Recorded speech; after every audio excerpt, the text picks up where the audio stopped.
nos va a explicar en qué consiste esto que se denominan montajes o noticias falsas o fabricadas con algún propósito.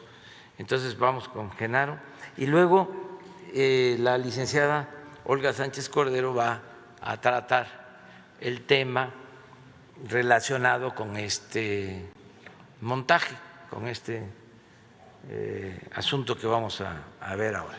Adelante, Genaro. Gracias, presidente. Gracias, presidente. Buenos días a todas y a todos, a los colegas reporteros que nos están acompañando aquí en la conferencia matutina, a los que acaban de recibir los reconocimientos del Día Mundial de la Salud, pero sobre todo a quienes nos están viendo a través de la transmisión de la conferencia matutina. Vamos a hablar de un tema que durante años los que somos periodistas o comunicadores sabemos que existe, pero mucha gente no sabe que a veces lo que se observa en la pantalla televisiva, sobre todo de grandes detenciones de delincuentes o de capos del crimen organizado o de presuntas liberaciones de secuestrados, son falsos, son mentiras, son producciones televisivas, son telemontajes. Adquirieron en México, los telemontajes adquirieron en México una dimensión de escándalo durante los finales del gobierno anterior priista, del 97 al 2000, pero se dispararon muchísimo más en el periodo de Vicente Fox, y ni hablar del periodo de Felipe Calderón, cuando Genaro García Luna, adicto a los telemontajes, productor involuntario o voluntario de muchos montajes, se volvió secretario de Seguridad Pública. Y ni qué decir del sexenio de Enrique Peña Nieto, que prácticamente fue todo un telemontaje. Pero el caso que nos ocupa hoy y del que vamos a ver un video tiene que ver con un delito cometido en vivo, en cadena nacional y con el consentimiento del conductor estelar del noticiero de ese entonces que se llamaba Primero Noticias. Esto que vamos a ver ocurrió el 9 de diciembre de 2005. Unos días antes, unas semanas antes, había sido liberado el director técnico de fútbol Rubén Omar Romano y habían serias dudas de que esa transmisión y de que esa misma liberación y de que ese mismo secuestro hubiera sido original. Muchos sospechan y sospechamos que fue falso.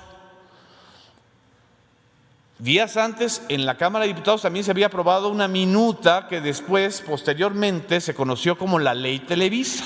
Estábamos en diciembre del 2005, en vísperas del proceso electoral tan conflictivo y duro que derivó en un fraude electoral del 2006. Esa mañana del 9 de diciembre de 2005, el conductor estelar de Primero Noticias, Carlos Loret de Mola, a las 6:45 de la mañana, le hizo creer a su audiencia que estaban presenciando y que estábamos viendo un operativo en vivo y en directo en el rancho de las Chinitas, donde iban a atrapar a dos peligrosos secuestradores y a liberar a una familia de secuestrados. Esos peligrosos secuestradores que formaban parte del grupo de los Zodiaco. Y en vivo y en cadena nacional se presentó a una ciudadana francesa, Florence Cassés, como secuestradora y se torturó y se presentó y se condenó como si fuera secuestrador a Israel Vallarta, quien todavía sigue detenido y, curiosamente, al que nunca el señor Carlos Loret de Mola le ha pedido disculpas por haber transmitido en vivo una tortura.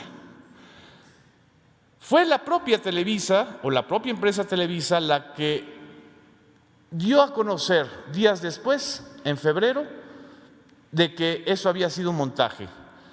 La reportera Yuli García lo dio a conocer, corrieron al reportero que hizo la transmisión, Pablo Reina. Pablo Reina interpuso una queja ante la Comisión Nacional de Derechos Humanos para pues, cuestionar que él no había sido el responsable de ese montaje y que lo habían corrido de manera irregular. Y posteriormente,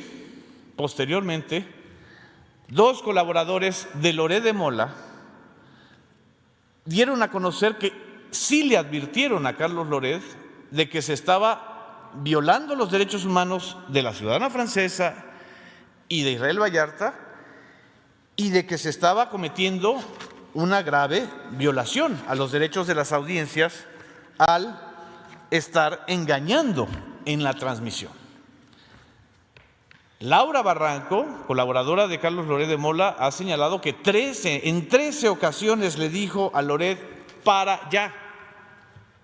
Y también en su libro Casés, la reconstrucción del montaje de Televisa, el excoordinador de información de Primero Noticias, Juan Manuel Magaña, escribió que algunos oyeron al conductor Carlos Loret de Mola decir en el estudio: esto está bueno, está chingón. ¿Será que se pueda regresar? Vamos a ver en este momento un fragmento de esa transmisión que duró 40 minutos y que provocó posteriormente, y la ministra Olga Sánchez Cordero nos va a poder ilustrar sobre este punto, que la primera sala de la Suprema Corte de Justicia ordenara en 2013 la liberación de Florence Cassés por la violación al debido proceso que consistió este telemontaje. En realidad, hay más allá de una violación al debido proceso, hay muchas cosas. Es un engaño abierto y crudo a los mexicanos y desgraciadamente dejó escuela, porque hay muchos que repiten esta escuela. La impunidad que genera el mentir, el fabricar una realidad en la pantalla televisiva o en la radio con fines de rating es muy grave, porque ahora también lo están haciendo en redes sociales, como lo mencionó el presidente de la República en el caso de este señor que finalmente sí recibió una vacuna, pero se se editó el fragmento de un video que circuló en redes sociales para hacer creer que hay una vacunación falsa en algunos casos. De esa escuela de las mentiras viene esto. Y creo que este fragmento nos puede ilustrar de realmente lo que ha ocurrido en los últimos años en muchas transmisiones y que esperamos no vuelva a ocurrir en los medios masivos de comunicación ni en las redes sociales, y que cuando ocurra se señale y se sancione por parte de las audiencias a esos periodistas, a esos comunicadores que violan los más elementales códigos de ética al engañar. Gracias. Tienes algo de último minuto, Pablo, cuéntanos, adelante. De último minuto, Carlos, un duro golpe contra la industria del secuestro se está dando en estos momentos, y es que la Agencia Federal de Investigación trabajó durante semanas y esta madrugada lo que está haciendo es liberar a 3 personas secuestradas. Yo me encuentro en la carretera México-Cuernavaca, es la carretera libre. Ellos están, como tú ves, ingresando a lo que es un rancho. Nosotros estamos también aquí, pues, conociendo los datos en estos momentos prácticamente en vivo de lo que está pasando. Lo que te puedo adelantar, Carlos, es que se trata de 3 personas. Hay un menor de edad, una mujer que es su madre. Este pequeño, al parecer, tiene 8 años. Y hay una persona también que no tiene nada que ver con ello. Estamos hablando de un secuestro en paquete, para que me entiendas de cómo es que está sucediendo esto. Pues lo que sabemos es que también el jefe de la banda es un hombre que está casado con una mujer de origen francés, y esto Por supuesto, como te comento, son datos que estamos conociendo al momento, estamos transmitiendo para ustedes en vivo y, Carlos, la verdad es que pues estamos viendo cómo están entrando en estos instantes los agentes. Lo que podemos mostrarles a ustedes es pues son los secuestradores. Estas son las armas con las que ellos secuestraron a sus víctimas. Esta mujer que vemos aquí tapada es una mujer de origen francés. Era también la esposa y quien ayudó a planear el secuestro. ¿Cuál es su nombre? Florence, no tengo nada que ver. No soy su esposa. ¿Qué hacía aquí? Nada. Yo no sabía nada. ¿Quién es usted? ¿Qué hacía aquí? ¿Cómo? ¿Qué hacía usted aquí? ¿Sabe que aquí había 3 personas secuestradas? ¿Están No lo sabía. al lado de usted? No lo sabía. No lo sabía. No lo sabía. ¿Qué hacía usted aquí? ¿Cómo llegó? Era mi novio, me estaba dando chance de quedarme aquí en su casa mientras tomaba un departamento. A ver, ¿cuál es su nombre? Israel Gallarte.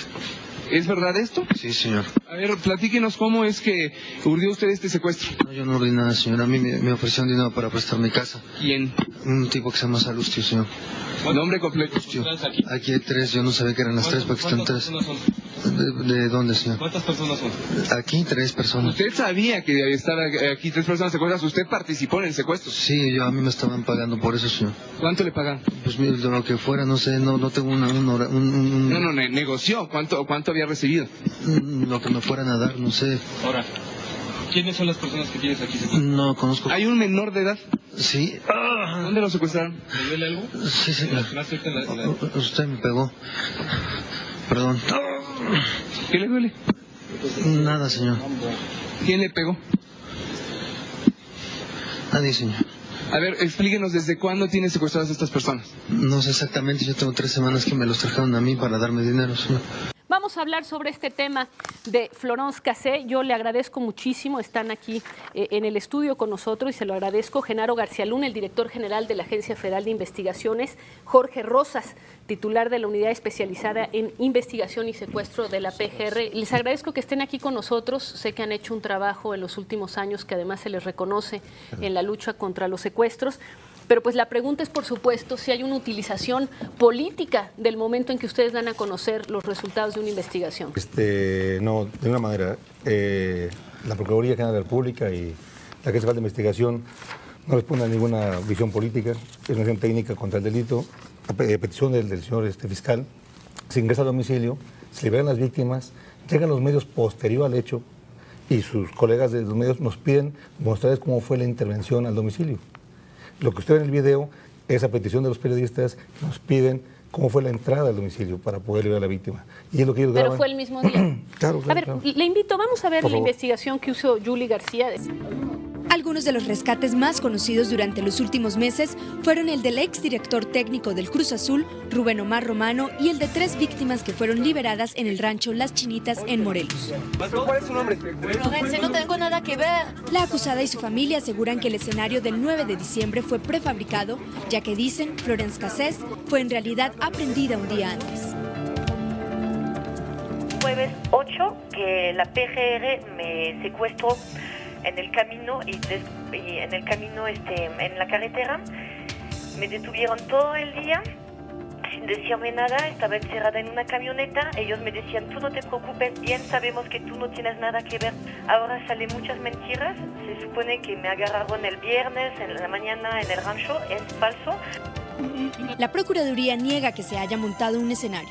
Es una falta de respeto para un ciudadano que solo se piense que esto fue prefabricado.